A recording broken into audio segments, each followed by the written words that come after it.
Ayo, segera download Quran Tadabbur, tafsir dalam genggaman Anda.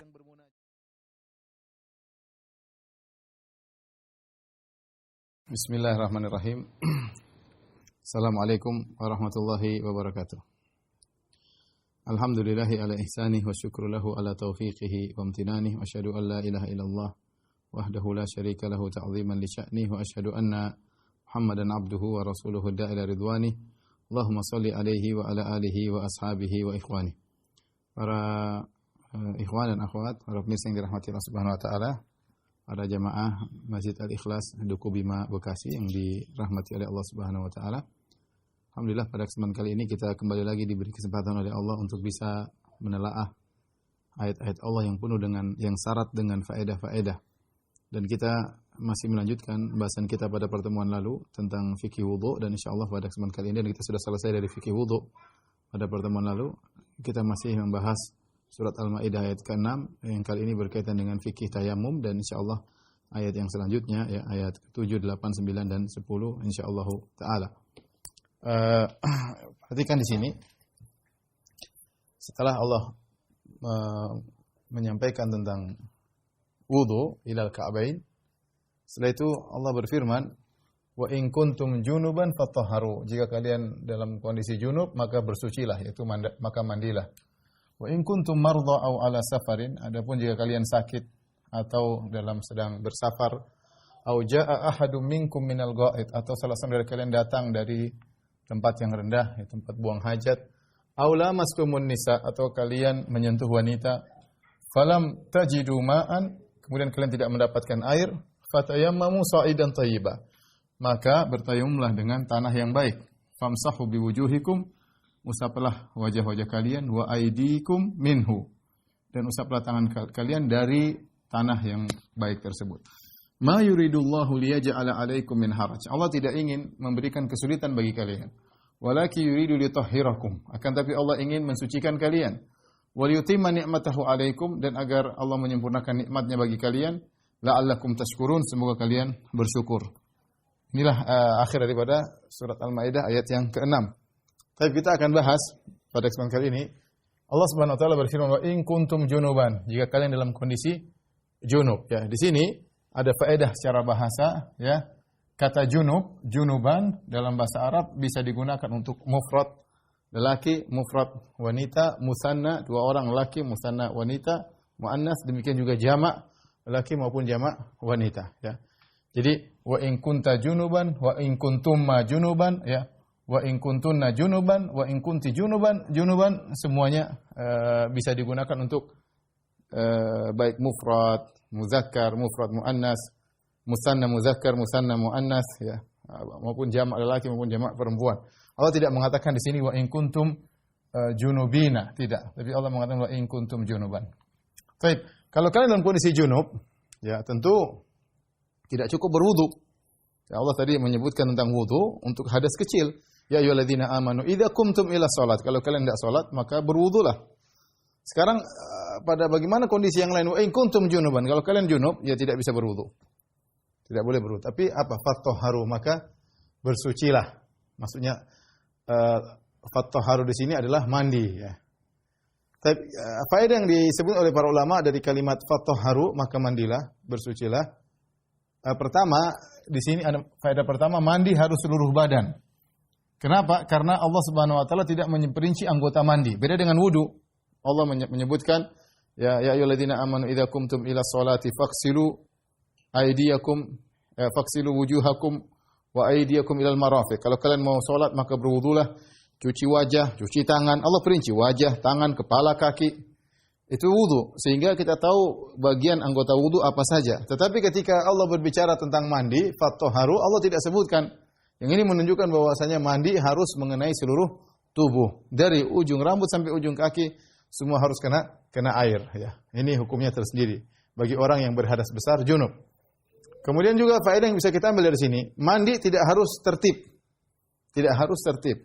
Maka seorang boleh basah dulu di bawah, kanan, kiri, boleh, tidak harus tertib. Sunnahnya tentunya Nabi SAW menyunahkan mandi dengan wudu dulu, kemudian anggota sebelah kanan, kemudian anggota sebelah kiri, baru kemudian mengguyuri seluruh tubuh. Tetapi seandainya seorang yang penting badannya basah, bagian bawah dulu baru bagian atas sah. Yang penting tubuhnya seluruhnya adalah basah ya. Karena tidak harus tertib. Oleh karenanya mandi ada dua, ada mandi yang kita bilang mandi al-mujzi, al-ghusl al-mujzi, yaitu yang minimal yang penting sah. Itu seorang tinggal meniatkan untuk mandi, kemudian masuk ke dalam kolam, keluar basah seluruh tubuhnya sah. Itu mandi yang minimal kalau kita. Tetapi kalau seorang ingin mandi yang sesuai dengan sunnah, tentunya dia berwudu dulu. Setelah berwudu baru dia mandi. Tapi seandainya badannya seluruhnya basah dengan niat ya, dengan niat untuk menghilangkan hadas besar, maka sudah sah mandinya. Ini faedah yang kedua. Jadi mandi tidak disyaratkan tertib. Ya. Mandi tidak disyaratkan tertib. Yang ketiga, mandi dengan niat mengangkat hadas besar sudah cukup untuk sholat. Meski tidak niat menghilangkan hadas kecil, meskipun tidak wudu ketika mandi.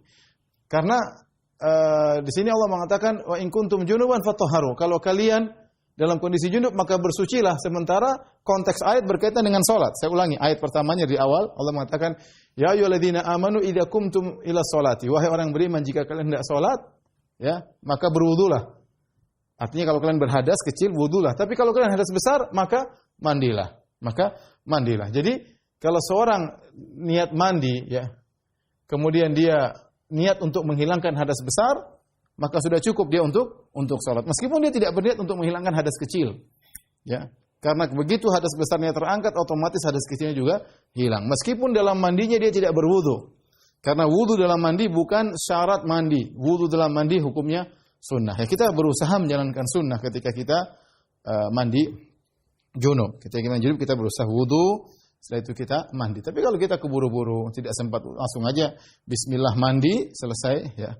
Maka sudah cukup kita boleh langsung sholat tanpa harus wudu terlebih dahulu. Karena mandi sudah mewakili wudu. Terangkatnya hadas besar sudah mewakili terangkatnya hadas kecil ya. Jadi saya ingatkan kepada ikhwan, mandi jadi intinya harus niat. Saya ingin mandi junub. Ya, barang siapa yang mandi tidak diniatkan mandi junub, maka mandinya tidak sah. Karena kata Allah fatahharu, bersucilah. Allah sebutkan dulu tentang junub. Baru Allah mengatakan bersucilah, berarti niatlah untuk menghilangkan junub tersebut. Karena fa di sini, maka bermandilah. Kata Allah, kalau kalian junub maka mandilah. Berarti harus niat untuk menghilangkan junub tersebut. Barang siapa yang sekedar mandi tidak niatkan menghilangkan junub, maka mandinya bukan mandi bersuci ya. Contohnya, seorang di pagi hari mungkin berhubungan dengan istrinya di hari Jumat misalnya. Di pagi hari berhubungan dengan istrinya, kemudian dia tidak langsung mandi, dia pergi ke pasar mungkin jualan atau apa. Kemudian dia pulang mau sholat Jumat, mau ke masjid ini. Dia mandi, dia lupa bahwa dia dalam kondisi junub, dia mandi biasa aja sebagaimana orang mau pergi Jumatan biasanya. Ya, beda antara mandi mau Jumatan dengan mandi untuk hilangkan junub. Dia lupa kalau dia sedang junub, maka dia mandi biasa. Ketika sampai ke masjid, kemudian dia Allahu Akbar. Baru terbetik, saya ternyata belum mandi junub. Nah, kalau begitu, dia tidak sah. Sholatnya tidak sah karena dia mandinya tidak sah. Karena ketika mandi, dia tidak berniat untuk mandi junub. Jadi mandi harus ada niat. Baik, saya ulangi lagi. Mandi harus niat, kemudian mandi air harus badan seluruh kena air. Tidak harus tertib dan tidak harus wudu. Wudu hukumnya sunnah ketika mandi. Baik. Setelah itu Allah berfirman, wa in kuntum mardha aw ala safarin, kalau au jaa ahadun minkum minal ghaid aw lamastumun nisa falam tajidu ma'an fatayammamu. Kalau kalian sedang sakit atau dalam kondisi safar atau baru datang dari buang hajat atau menyentuh wanita, kemudian kalian tidak mendapati air, maka bertayamumlah. Tapi ini kita bahas pertama, wa in kuntum mardha. Kalau kalian sakit. Sakit didahulukan penyebutannya karena banyak orang yang sakit akhirnya tidak bisa menggunakan air. Tentunya tidak semua sakit. Ada orang sakit, tapi dia masih bisa gunakan air, tidak jadi masalah. Ya. Sakitnya tidak berkaitan dengan air misalnya. Ya. Misalnya dia sakit gula misalnya, atau dia sakit ginjal pakai air, nggak ada masalah. Ya. Nggak ada masalah bagi dia. Tetapi jika sakitnya membuat dia tidak bisa menggunakan air, maka baru dia bertayamum. Contoh, misalnya sakit yang tidak bisa menggunakan seperti luka kebakar misalnya, tangannya kebakar, kakinya kebakar, nggak mungkin kasih air, atau luka terbuka, nggak mungkin juga kasih air, maka sangat sakit, sangat perih. Ini juga tidak bisa menggunakan air. Ini maka boleh dia bertayamum. Kemudian atau jika dia gunakan air, maka penyakitnya bertambah parah atau kesembuhannya tertunda.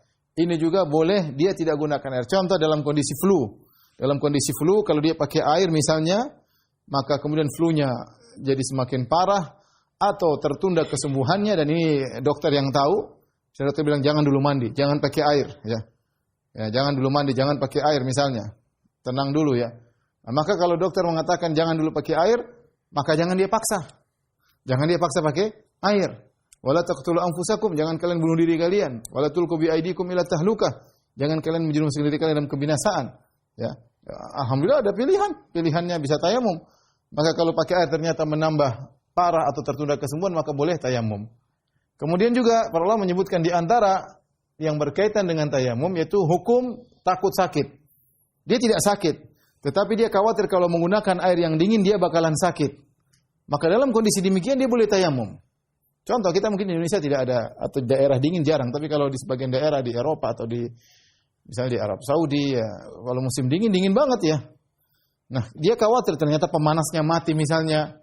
Kalau dia mau mandi junub pakai air dia bakalan bisa sakit, dan dia tahu dia perkirakan dia bakalan sakit, dia boleh tayamum.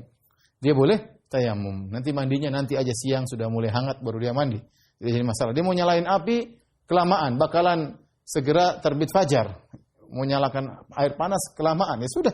Dia tayamum aja baru kemudian dia sholat. Dia tidak sakit. Tapi dia takut kalau menggunakan air khaufan minal marad, dia khawatir terjerumus dalam sakit. Nah, orang yang takut menggunakan air karena takut menjadi sakit, hukumnya sama seperti orang sakit, maka dia boleh bertayamum ya. Boleh bertayamum. Kemudian sebagian ulama juga mengatakan maksudnya dia boleh bertayamum artinya misalnya dia sakit kemudian ada air di samping dia, namun dia tidak bisa menggunakan air untuk dia basuhkan ke kakinya, tidak bisa dia gunakan untuk dia basuhkan ke kepalanya, ya. Dia mesti terbareng ada air di samping dia, tapi dia tidak bisa gunakan air tersebut untuk berwudu. Apakah dia boleh tayamum? Sementara kalau tayamum dia bisa, karena cuma bagian atas, cuma tangannya kemudian wajahnya mudah. Apakah dia wajib menggunakan air? Ya. Sementara dia tidak bisa menggerakkan air tersebut ke kakinya, ke lengannya dengan seperti biasanya, ya. Kata para ulama, ya kalau dalam kondisi demikian dia boleh bertayamum. Dia boleh bertayamum. Apakah dia harus minta tolong orang? Tidak harus. Tidak harus. Tapi kalau orang mewudukan dia, boleh sah. Tetapi dia sendiri karena perkataan ketidakmampuan itu ditujukan kepada kitanya, bukan kepada orang lain. Ya.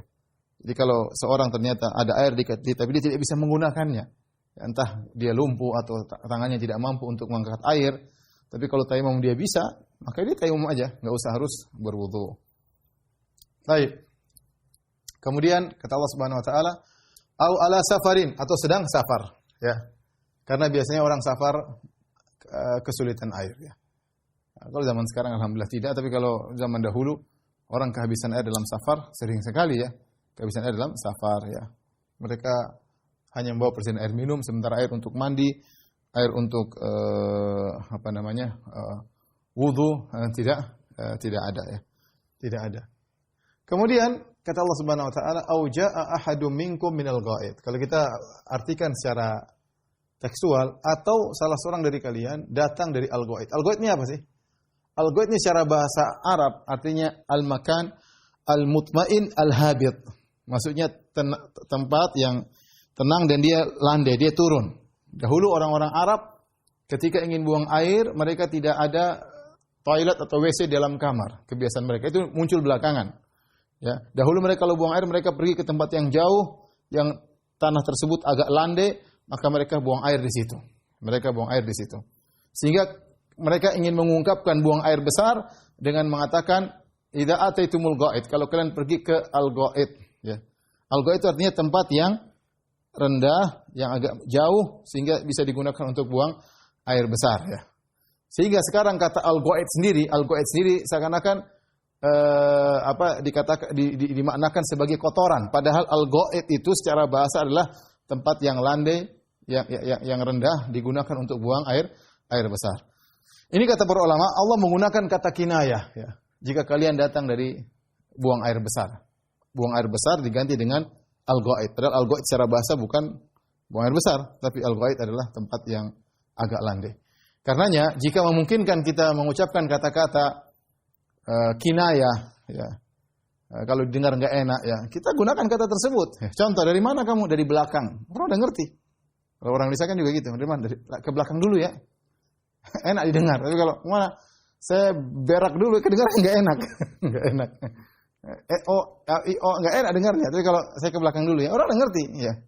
Kalau BAB masih oke lah didengar ya. Tapi kalau kata mohon maaf berak itu dengarnya nggak enak ya.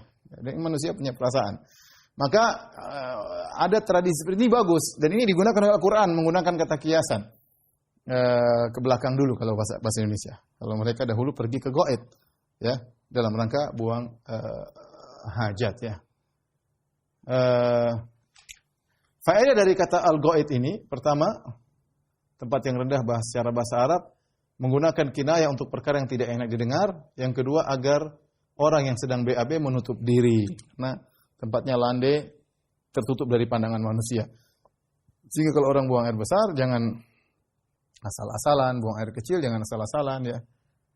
Sebagian orang kadang tidak punya malu di depan banyak orang, kemudian asal buang air, tentunya hal ini kurang bagus ya. Taib, kemudian kata Allah Subhanahu wa taala, "Au lamastumun nisa," atau kalian menyentuh wanita. Atau kalian menyentuh wanita. Di antara Di antara yang memerlukan untuk bersuci adalah menyentuh wanita. Nah, para ulama khilaf tentang apa yang dimaksud dengan kalian menyentuh wanita. Secara umum ada dua pendapat tentang arti dari menyentuh wanita. Itu ada beberapa pendapat, tapi secara umum dua pendapat. Yang pertama mengatakan yang dimaksud dengan menyentuh wanita adalah jima, yaitu hubungan badan. Hubungan badan, yaitu kemaluan lelaki masuk di kemaluan wanita, jima. Dan ini pendapat Ali bin Abi Thalib radhiyallahu anhu, pendapat Ubay bin Ka'ab radhiyallahu anhu, pendapat Ibnu Abbas radhiyallahu taala anhuma. Ibnu Abbas ketika ditanya tentang makna aulamastumun nisa, dia berkata dalam Al-Qur'an al-lamsu wal massu wal mubasyarah al-jima. Ini semua kinayah. Lamsu artinya menyentuh, ya. Al-mas sama menyentuh, al-mubasyarah kulit ketemu kulit. Ini semua istilah-istilah dalam syariat untuk menggambarkan jima. Untuk menggambarkan jima. Sehingga Ibnu Abbas memahami bahwasanya kata firman Allah, kalian menyentuh wanita, maksudnya menjimai istri-istri kalian, menjimai wanita. Bukan menyentuh kulit, bukan menyentuh kulit. Kata beliau, walakinnallaha yukanni ma syaa bima syaa. Tapi Allah memberi kinayah, ya. Apa yang Allah kehendaki dengan apa yang Allah kehendaki. Artinya Allah memberi kinayah tentang jima dengan menyentuh, dengan kata menyentuh. Dalam Al-Qur'an juga ada min qabli an tamassuhunna. Jika kalian menceraikan istri-istri kalian, min qabli an tamassuhunna, sebelum kalian menyentuh, masih sebelum menjimai. Sini sentuh juga menjimai, seperti firman Allah juga dalam surat wala tubashiruhunna wa antum aqifuna. Janganlah kalian tubashiru, padahal mubasyarah itu pertemuan kulit dengan kulit. Tetapi maksudnya jangan kalian jimai istri-istri kalian sementara dalam kondisi i'tikaf. Jadi dalam Al-Qur'an ada kata-kata yang artinya sentuhan, maksudnya jima. Di antaranya mas, min qabli an tamassuhunna. Kalau kalian ceraikan istri kalian sebelum kalian jimai. Mubasyarah, wala tubashiruhunna. Ya, jangan kalian menjimai istri-istri kalian sementara dalam kondisi i'tikaf. Ayat yang berikutnya ini, aula mastumun nisa, atau kalian menyentuh wanita. Ini pendapat mayoritas ulama. Ya, mayoritas salaf bahwasanya makna menyentuh di sini artinya menjimai wanita. Sebagian ulama, sebagian sahabat berpendapat menyentuh di sini adalah menyentuh beneran, bukan jima, menyentuh beneran. Sehingga kata mereka orang menyentuh batal wudu. Orang menyentuh batal wudu, menyentuh wanita batal wudu. Ya. Kalau pendapat yang pertama tidak, menurut Ibnu Abbas enggak, menyentuh wanita tidak membatalkan wudu. Tidak membatalkan wudu. Yang membatalkan wudu kalau menjimai.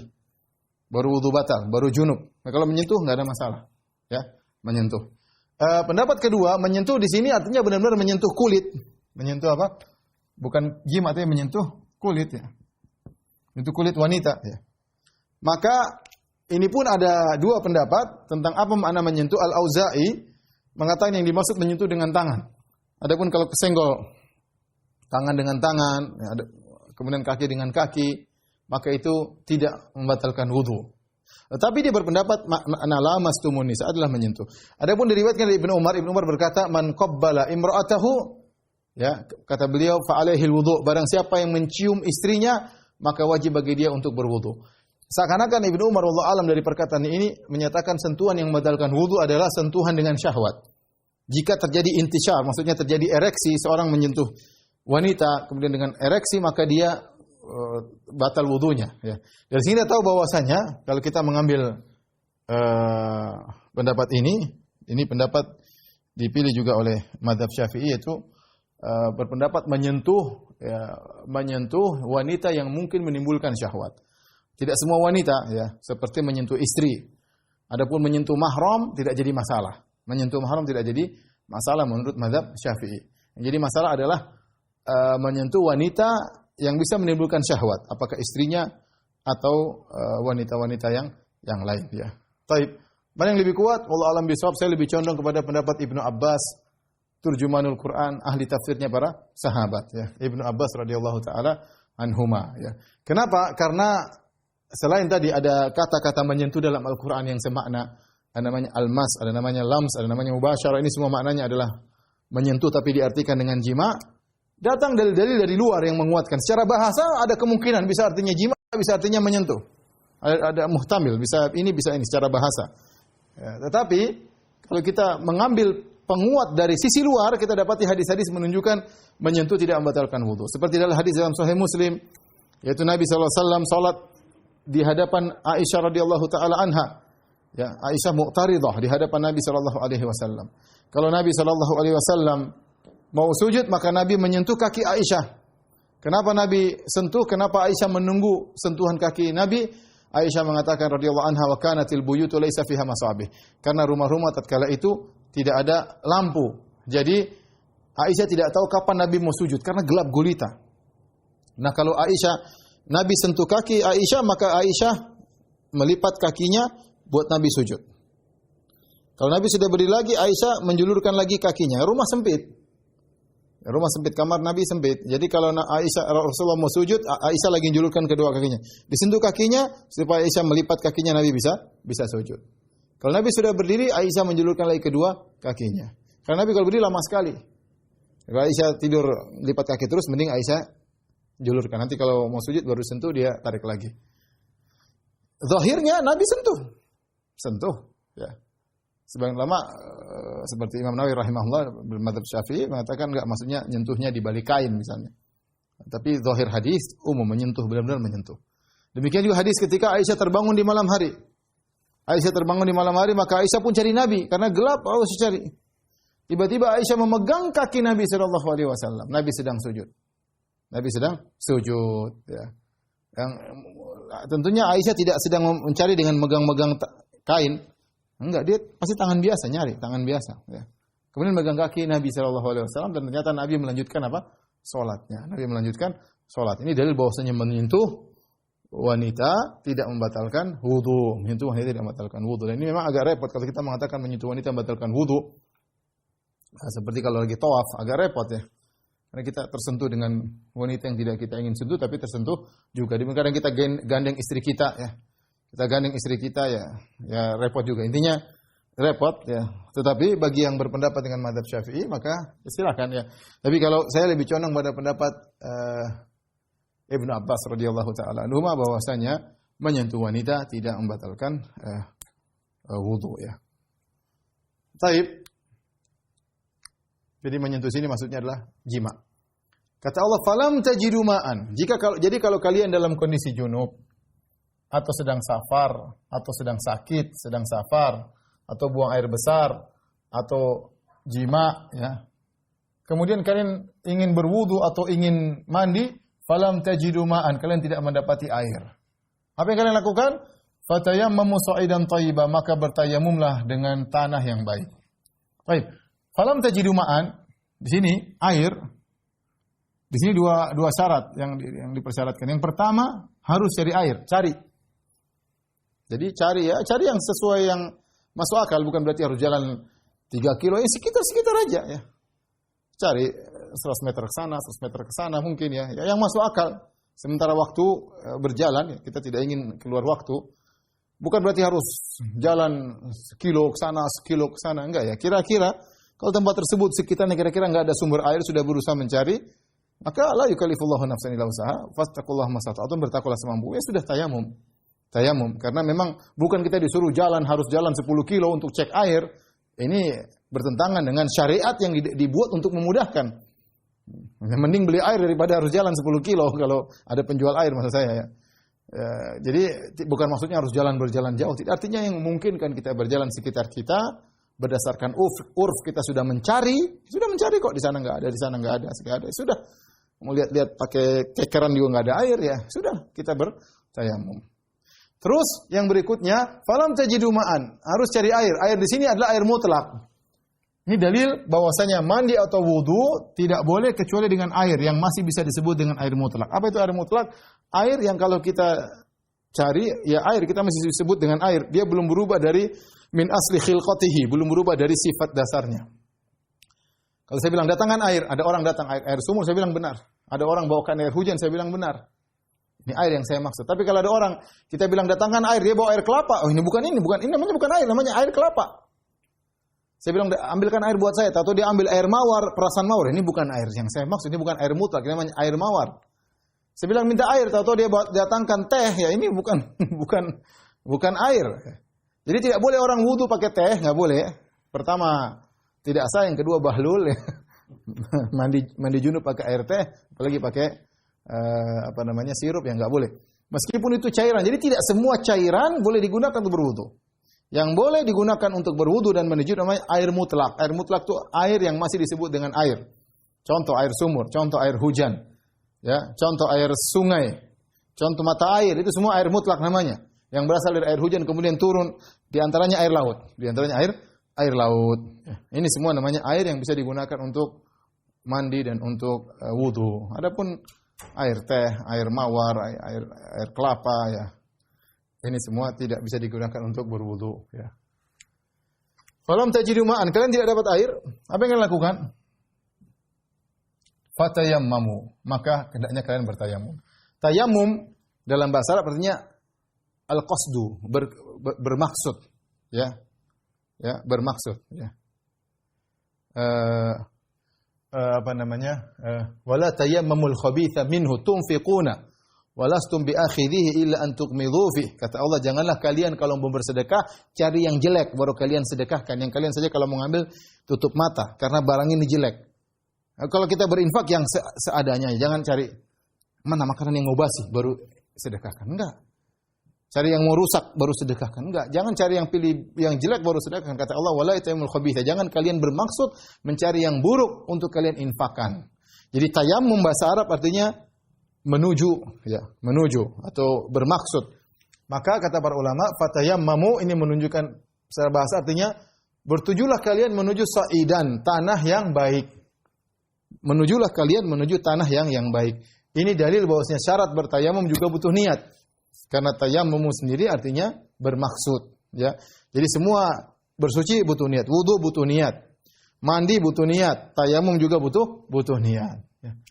Fatayammamu sa'idan tayyiban. Tayyib. Kata Allah Subhanahu wa taala, bertayamum dengan tanah yang baik. Sa'idan sendiri, sa'id, ya.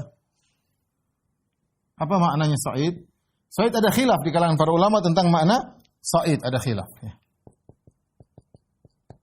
Ada yang mengatakan semua yang mengandung unsur tanah.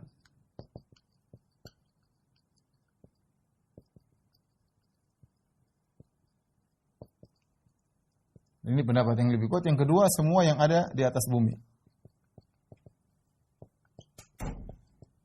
Atas muka bumi. Adapun ini pendapat jumhur ulama, ya, karena Allah menjadikan waju'ila turbatuha tahuran, ya, Allah menjadikan tanah bumi sebagai pensuci, yaitu untuk tayamum. Bukan semua barang di atas muka bumi sebagai tayamum. Jadi pendapat pertama yang boleh digunakan tayamum adalah yang ada debunya. Contoh misalnya kita di tembok ada debu, selama ada debu boleh bertayamum. Sebagaimana pendapat jumhur ulama, ya. Ada batu kita ambil, ada debunya, ada pasirnya, boleh kita bertayamum. Ada tempel pasir, kita boleh bertayamum. Ya. Contoh, bahkan kata para ulama di tubuh hewan. Nih nggak ada pasir nih. Kebetulan kita lagi naik onta, udah ontanya ada debunya nggak? Ada debunya, tayamum. Kalau nggak ada debu, ada kawan ada mukanya ada debu, silakan di wajah kawan ada debunya, kita boleh bertayamum dengan debu tersebut. Semua debu, yang penting ada debunya. Kalau di pesawat ada debunya, pakai debu. Ya. Kalau nggak ada, nggak bisa. Ternyata pesawatnya sangat bersih, cari debu sedikit pun nggak ada. Digini-giniin, dipukul, nggak ada debunya. Ya nggak bisa. Harus ada debunya. Kalau ada debunya, maka boleh untuk bertayamum. Pokoknya debu itu nempel dimanapun, mau di batu, mau di pohon, mau di hewan, mau di manusia, mau dimanapun. Ada debu, maka boleh untuk bertayamum. Ini pendapat jumhur ulama. Pendapat sebagian ulama mengatakan tidak semua yang di atas muka bumi boleh untuk. So'ada itu semua yang naik, yang nampak di atas muka bumi. So'id, berdasarkan secara bahasa. Oleh karenanya boleh bertayamum dengan misalnya batu meskipun nggak ada debunya. Batu licin nggak ada debunya, boleh. Gimana caranya ya? Gini-gini aja. Ya. Nggak ada debunya, nggak ada masalah. Bahkan yang mengatakan boleh dengan rumput, nggak ada masalah. Dengan kayu boleh, meskipun ada debunya. Karena itu semua yang nampak di atas muka bumi. Allah alam bisawab. Yang lebih hati-hati adalah pendapat jumhur ulama bahwasanya yang dimaksud dengan sa'idan adalah yang mengandung unsur tanah, Fatayammamu sa'idan thayyiban. Thayyiban maksudnya baik, yaitu bukan tanah bernajis, bukan tanah curian ya, tetapi tanah yang bersih. Baru digunakan untuk bertayamum. Bagaimana cara tayamum? Kata Allah Subhanahu wa taala, "Famsahu biwujuhikum wa aydikum min." Usapkanlah wajah kalian dan tangan kalian dari tanah tersebut. Untuk masalah tayamum, ini ya, ada kesepakatan, ada khilaf di kalangan para ulama. Saya ringkasin, yang sepakat yaitu bahwa tayamum dilakukan pada wajah dan tangan saja, wajah dan tangan, kaki, kepala enggak. Yang kedua juga yang disepakati adalah cuma diusap, bukan digosok, bukan ambil pasir kemudian digosok-gosok, enggak, cuma diusap biasa. Bukan ambil pasir kemudian digosok-gosok di wajah, enggak. Jadi yang disepakati dua pada wajah dan tangan, yang kedua cuma diusap, bukan digosok. Adapun khilaf ada. Jumlah usapan berapa kali? Apakah untuk tangan sekali, untuk wajah sekali sehingga 2 kali usapan atau cuma 1 usapan? Kemudian apakah harus tertib wajah dulu baru tangan ataukah boleh tidak tertib? Ada khilaf juga yang para ulama. Kemudian ukuran tangan, apakah tangan sampai di pergelangan atau sampai siku? Ini khilaf ya. Saya ulangi, khilaf di kalangan para ulama dalam beberapa hal. Ini sudah soal tadi sudah kita bahas. Dalam beberapa hal di antaranya apakah jumlah usapannya tangan sekali, wajah sekali, ataukah sekali cukup wajah dan tangan. Yang kedua, tertib apakah harus wajah dulu baru tangan atau bolehkah tangan dulu baru wajah? Kemudian ukuran tangan apakah cuma sampai di pergelangan tangan ataukah sampai di siku? Allah alam bisawab, yang saya kuatkan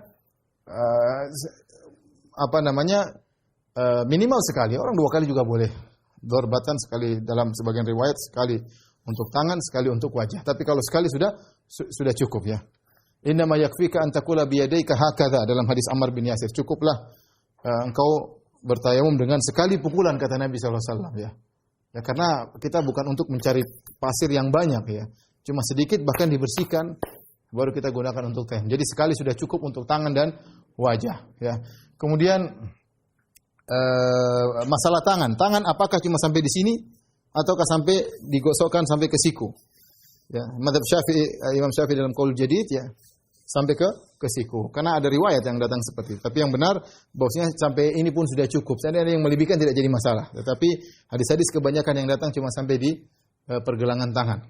Demikian juga Allah Subhanahu wa taala berfirman dalam ayat ini, wa aydikum. Tangan, dan tangan dalam bahasa Arab asalnya adalah pergelangan tangan ya. Wasariqu wasariqatu faqatu aydiyahuma, kata Allah, pencuri laki-laki, pencuri perempuan, potonglah tangan mereka. Maksudnya ini sampai sini. Makanya ketika Allah menyuruh sampai siku, Allah mengatakan ilal marafiq. Wa aydiyakum ila.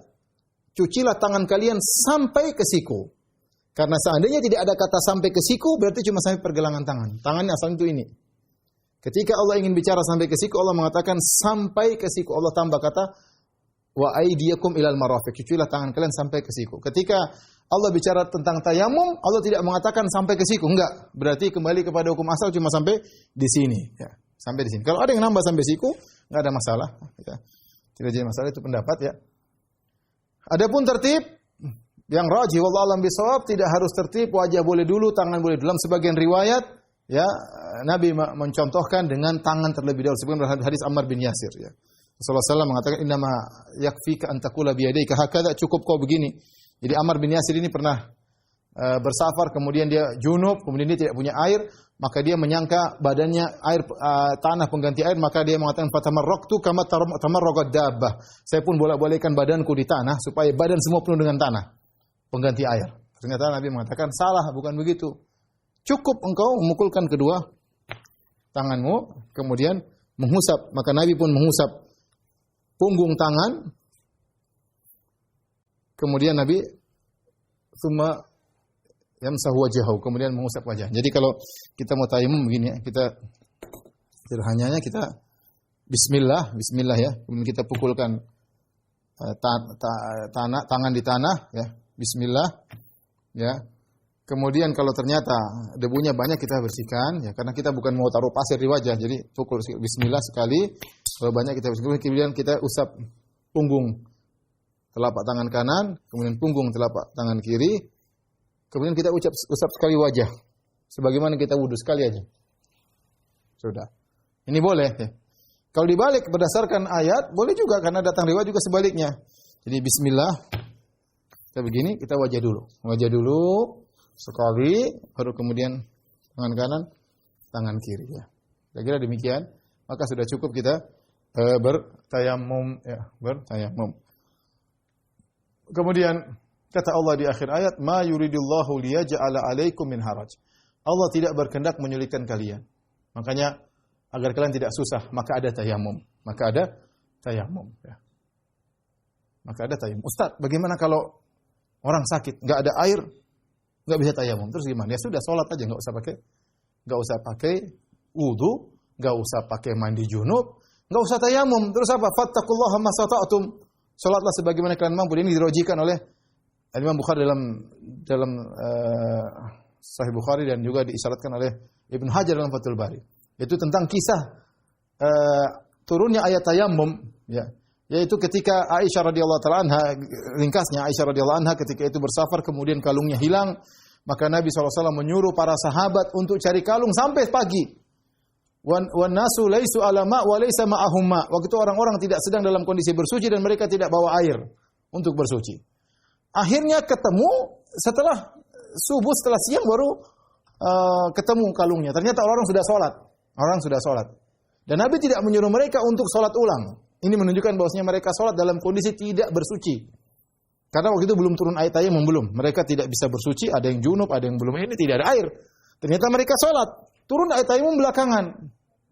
Sehingga mereka mengatakan, "Ma hiya bi awwali barakatika ya ala Abi Bakar." Ini bukan keberkahanmu pertama kali, wahai Aisyah radhiyallahu taala anha, engkau membawa berkah. Tapi intinya Ibnu Hajar rahimahullah berdalil bahwasanya mereka salat dan Nabi tidak suruh mereka untuk ulangi salat, berarti mereka salat tanpa wudu.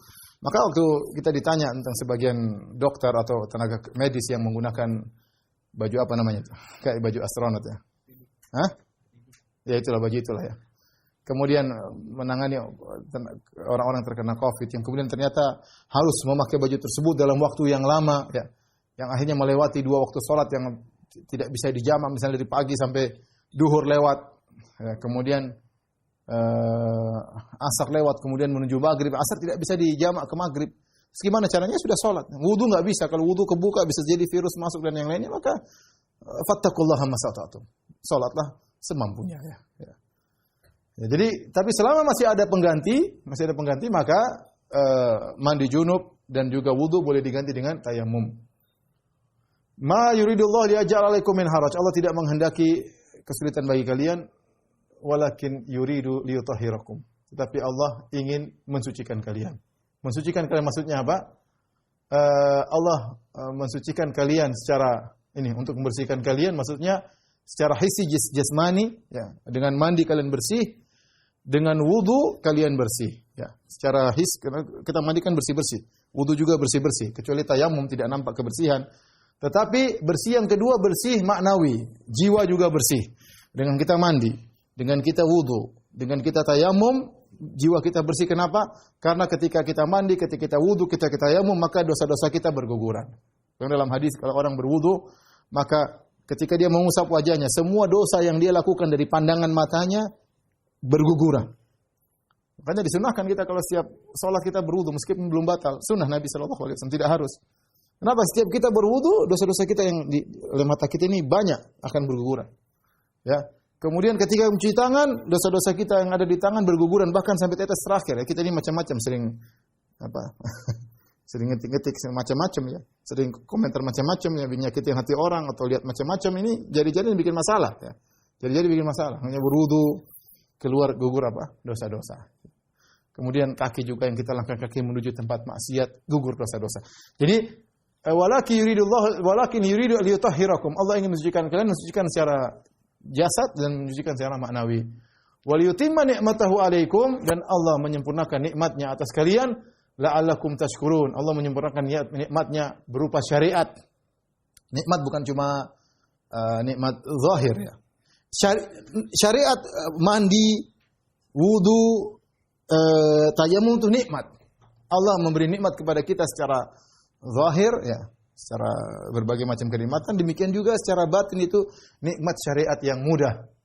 La'allakum tashkurun, agar kalian bersyukur. Baik, kita lanjutkan.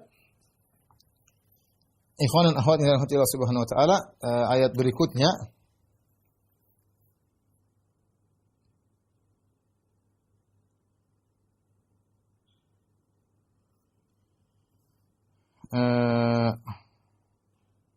Ayat yang ke-7. Ayat yang ke-7. Tolong perhatikan para jamaah Masjid Al-Ikhlas yang dirahmati Allah Subhanahu wa taala, demikian juga para pemirsa di YouTube dan di Facebook ya. Ayat yang ke-7, Allah Subhanahu wa taala berfirman, "Wadhkuru ni'matallahi 'alaikum wa mitsaqahu alladzi wathaqakum bih." Dan ingatlah nikmat yang Allah berikan kepada kalian, ya. Dan perjanjiannya yang telah diikatkan kepada kalian. Idz qultum sami'na wa ata'na, tatkala kalian mengatakan kami mendengar dan kami taat. Wattaqullah, bertakwalah kepada Allah. Innallaha alimun bidzatis sudur, sungguhnya Allah Maha mengetahui apa yang ada dalam isi hatimu ya. Niat yang ke-7, Allah menyebutkan nikmat-nikmat. Jadi setelah Allah mengatakan wa yutimma ni'matahu 'alaikum, agar Allah menyempurnakan nikmat kepada kalian berupa nikmat syariat, Allah sebutkan juga betapa banyak nikmat yang Allah sebut telah berikan kepada kalian sebelum ini. Ada nikmat-nikmat yang lain. Allah mengatakan, ya, wadhkuru ni'matallahi 'alaikum. Ingatlah nikmat-nikmat Allah kepada kalian. Banyak nikmat-nikmat yang Allah. Kenapa kita disuruh ingat-ingat nikmat? Agar kita pandai bersyukur dan tidak ujub. Orang kalau lupa bahwasanya yang dia dapatkan nikmat dari Allah, dia nanti ujub. Seakan-akan dia hebat. Seakan-akan karena dia kecerdasannya, seakan-akan karena kelihayannya, karena kepiawaiannya, karena pengalamannya, dia lupa diri. Ya. Bahwasanya itu semua nikmat dari Allah. Allah kasih kau nikmat. Ya. Sehingga tadi kalau kita sering ingat nikmat Allah, ya, maka kita tidak ujub dan kita pandai bersyukur. Kita mengingat siapa yang beri nikmat kepada kita. Wa mitsaqahu alladzi wathaqakum bih. Dan ingatlah tentang perjanjian yang telah diikatkan kepada kalian. Perjanjian ini apa maksudnya? Ada khilaf di kalangan para ulama. Ada yang mengatakan perjanjian para sahabat kepada Nabi ketika di Bai'atul Aqabah ya. Ketika Al-Bara' bin Ma'rur berkata, ya, inna lanamna'annaka ya Rasulullah kama namna'anna uzurana, ya. Ya Rasulullah, pergilah kau ke Madinah. Waktu para sahabat mengajak Nabi untuk berhijrah ke kota Madinah. Pergilah Anda ke kota Madinah, kami akan membela Anda wahai Rasulullah sebagaimana kami membela diri kami, membela anak-anak kami, membela istri-istri kami. Ya, benar-benar kami akan bela, dan mereka menunaikan janji. Dan ini nikmat ya. Allah ingatkan janji kalian. Kemudian juga baiat mereka yang lain tatkala misalnya baiat para sahabat ketika dalam perjanjian Hudaybiyah, kemudian mereka berbaiat kepada Nabi untuk membela Nabi sampai mati, sampai ya tetes darah terakhir. Mereka sudah membaiat Nabi. Dan ini Allah ingatkan ya, kalian telah berjanji untuk idz qultum sami'na wa ata'na. Kalian senantiasa mengatakan kami dengar dan kami taat. Jadi ketika seorang diingatkan dengan kenikmatan-kenikmatan, dia lebih mudah untuk taat. Dia lebih mudah untuk apa? Taat. Kalau kita ingat nikmat-nikmat Allah, kita lebih semangat untuk beribadah karena kita ingin bersyukur kepada Allah Subhanahu wa taala. Wattaqullaha, bertakwalah kepada Allah. Innallaha alimun bidzatis sudur. Sungguhnya Allah mengetahui isi hati kalian. Hati-hati. Takwa itu bukan tempatnya cuma di zahir saja. Dalam hati kita juga ada takwa, dan Allah tahu kita ikhlas atau tidak, kita riya atau tidak, kita ujub atau tidak, kita sombong atau tidak, kita merendahkan diri atau tidak, merendahkan orang lain atau tidak. Allah Maha tahu, ya, makanya Allah mengatakan innallaha alimun bidzatis sudur. Kemudian Allah berfirman, ya ayyuhalladzina amanu kunu qawwamina lillahi syuhada'a bil qist. Ya, wahai orang beriman, hendaknya kamu jadi orang yang selalu menegakkan ya kebenaran karena Allah. Syuhada'a bil qist, jadilah kalian menjadi para saksi dengan adil. Wala yajrimannakum syana'anu qaumin, dan jangan sampai kebencian kalian kepada suatu kaum menjerumuskan kalian ala alla ta'dilu, sehingga kalian tidak adil kepada mereka. I'diluhu aqrabu littaqwa, bersikap adillah kalian, itu lebih baik kepada ketakwaan. Wattaqullah, bertakwalah kepada Allah. Innallaha khabirum bima ta'malun, sungguhnya Allah Maha mengetahui apa yang kalian kerjakan. Ini ayat ya, Allah menyuruh untuk seorang ketika bersikap qawwamina lillah, dia harus tegak karena Allah, bukan tegar karena manusia, tidak. Seorang tegar atas apa yang dia ucapkan, seorang tegar atas apa yang dia tulis, seorang tegar atas apa yang dia saksikan karena Allah, ya. Ini yang pertama dan utama, ya. Jangan sampai dia tegar, jangan sampai dia kokoh, jangan sampai dia menulis, jangan sampai dia berucap, jangan sampai dia komentar, ternyata bukan karena Allah tapi karena manusia. Allah ingatkan, kunu qawwamina lillah. Semuanya karena Allah. Syuhada bil qist, jadilah kalian saksi-saksi dengan adil, ya. Kemudian Allah ingatkan, bahkan tatkala yang kalian hadapi adalah orang yang paling kalian benci. Wala yajrimannakum, jangan sampai sekali-sekali kalian tergelincirkan oleh kebencian kalian kepada satu kaum. Apa kata Allah Subhanahu wa taala, syana'anu qaumin, yaitu kebencian yang sangat parah. Jadi syana'an kata para ulama adalah syiddatul ghadab, yaitu kebencian yang sangat parah. Makanya disebut dalam bahasa Arab syani'tuhu, artinya taqaddartu minhu. Kalau saya mengatakan syani'tu itu saya syana'an sama dia, artinya saya jijik lihat dia, saking jengkelnya. Sampai jijik lihat dia. Jadi kita disuruh bersaksi untuk kepentingan orang yang kita jijik melihatnya. Tapi Allah ingatkan, meskipun kau benci kepada ini, turun kepada orang beriman, kepada orang kafir. Kalau orang kafir yang bikin masalah, bikin jengkel, kita jijik ngelihat dia, jengkel, orang ini zalim kepada kita, menghalangi kita untuk pergi ke Mekah misalnya yang dialami oleh para sahabat. Tapi ketika ada saksi diperlukan berkaitan dengan dia, kita harus adil, harus jujur. Meskipun persaksian tersebut ternyata mendukung dia. Allah ingatkan, wala yajrimannakum syana'anu qaumin ala alla ta'dilu. Subhanallah, sungguh indah syariat Islam. Ya, kebencian kalian jangan sampai membuat kalian tidak berbuat adil. Kita aja kalau benci diem itu sudah susah. Ternyata kita disuruh bela dia, lebih jengkel lagi. Lebih jengkel lagi. Karena ikhwan, hati-hati. Kita terkadang tidak suka sama orang. Ini Allah bicara dengan orang kafir aja kita harus adil, apalagi sama muslim. Mungkin sama berbeda pendapat, mungkin beda akidah, mungkin beda manhaj. Kita tidak boleh enggak adil. Enggak boleh kita menzalimi orang yang tidak bercocokan dengan kita, kemudian kita kata-katain yang tidak sebenarnya. Jadi bumbu-bumbu kita tambah-tambahin tidak seperti seharusnya. Hati-hati.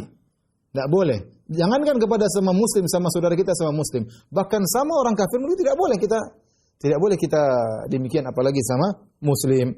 Wala yajrimannakum syana'anu qaumin ala alla ta'dilu. I'diluhu aqrabu littaqwa. Adilah kalian, itu lebih baik pada ketakwaan. Kata para ulama, takwa ya.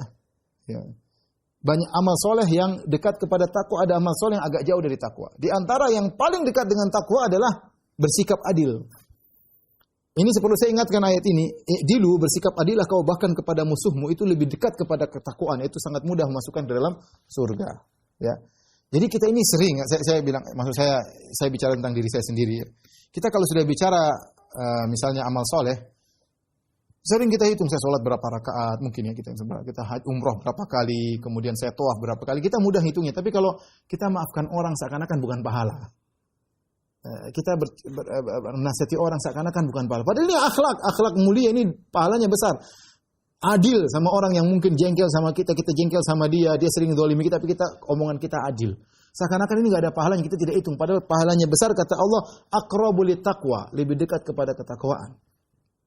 Jadi barometer kita tatkala menilai pahala bukan cuma yang kita baca Quran, bukan cuma kita umroh atau haji. Ingat, kita berbuat adil, ngomong yang benar, mensifati orang dengan sifat yang benar, tidak berlebih-lebihan, tidak kurang-kurang, sesuai dengan porsinya.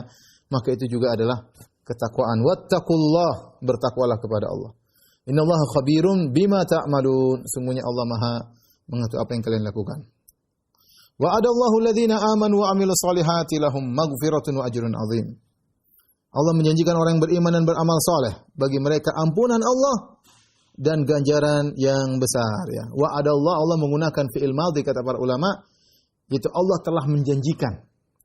Allah telah menjanjikan seakan-akan janji tersebut akan terjadi.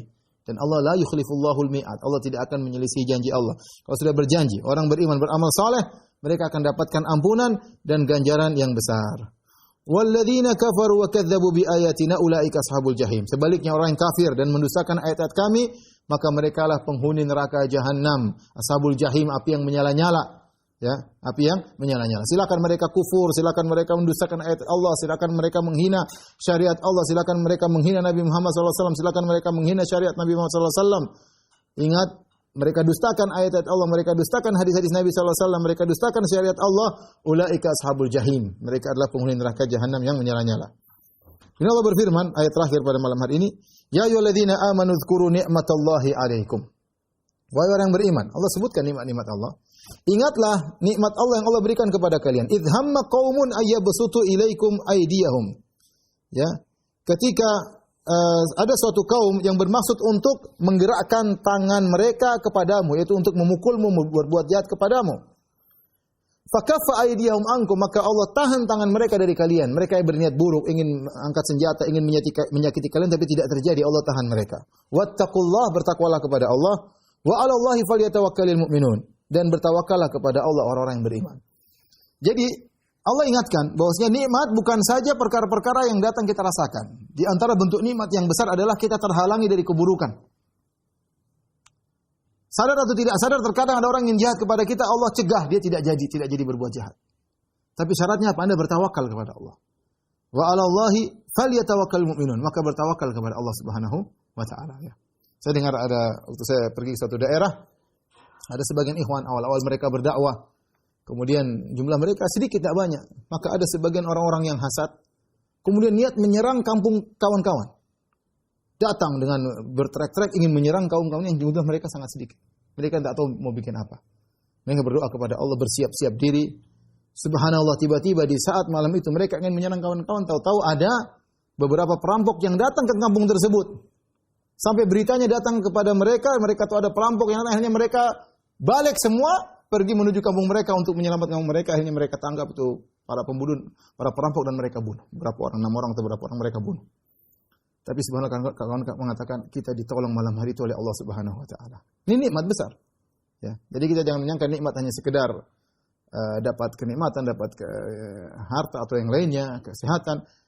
Allah mencegah orang lain untuk berbuat buruk kepada kita. Dia punya makar tapi Allah cegah.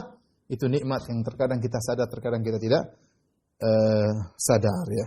Allah sebutkan nikmat-nikmat ini tidak lain agar kalian tidak ujub ya, bahwasanya keberhasilan kalian karena Allah Subhanahu wa taala, dan agar kalian pandai bersyukur dengan banyak mengingat nikmat-nikmat Allah Subhanahu wa taala. Demikian para jamaah Masjid Al-Ikhlas yang dirahmati Allah Subhanahu wa taala, kajian kita pada kali ini. Saya sampaikan doa kafaratul majelis. Subhanakallah bihamdik asyhadu an la ilaha illa anta astaghfiruka wa atubu ilaik. Assalamualaikum warahmatullahi wabarakatuh.